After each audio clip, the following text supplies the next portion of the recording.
कागल शहरातील गेल्या 20 वर्षापासूनची वाहतूक कोंडीची समस्या कायमस्वरूपी सोडवण्यासाठी शाहू साखर कारखाना माळ ते कागल चेकपोस्ट दरम्यान 2600 मीटर लांबीच्या पिलरवर उभारण्यात येणाऱ्या उड्डाणपुलाच्या प्रकल्पासाठी सुमारे 200 कोटी रुपयांचा निधी मंजूर झाला आहे. भारत कन्स्ट्रक्शन आणि धारीवाल प्रायव्हेट लिमिटेड कंपनी 2028 पर्यंत या फ्लायओव्हरचं काम पूर्ण करणार आहे. या 2600 मीटर लांबीच्या उड्डाणपुलासाठी कराड फ्लायओव्हरच्या धर्तीवर सिंगल लाईनचे 50 पिलर उभारले जाणार आहेत. प्रत्येक पिलरमधील अंतर सुमारे 55 मीटर तर रुंदी 30 मीटर असेल.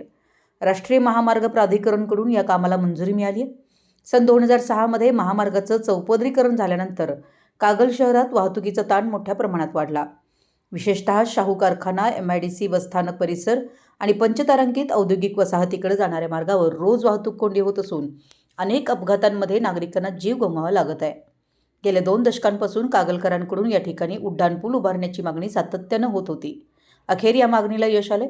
कणकवली आणि कराड येथील पिलरवरील उड्डाणपुलांच्या धर्तीवर कागलमध्येही उड्डाणपूल उभारण्यात येणार आहे. या प्रकल्पामुळे वाहतुकीचा वेग वाढून कोंडी कमी होण्यासह अपघातांचं प्रमाणही कमी होणार आहे.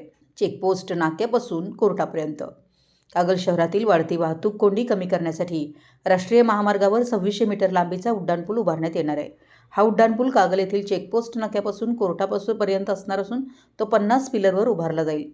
जवळच्या गावांना लाभ. कागल हे जिल्ह्यातील महत्त्वाचं औद्योगिक केंद्र असल्यानं येथे दररोज हजारो कामगार आणि वाहनांची वर्दळ असते.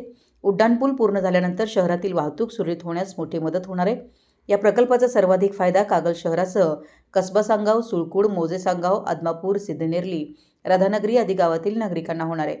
तसेच ST बसस्थानक, शाळा, शासकीय कार्यालय, रुग्णालय आणि साखर कारखान्याकडे जाणारी वाहतूक अधिक सुलभ होईल. मराठी न्यूजसाठी कागलहून प्रशांत दळे.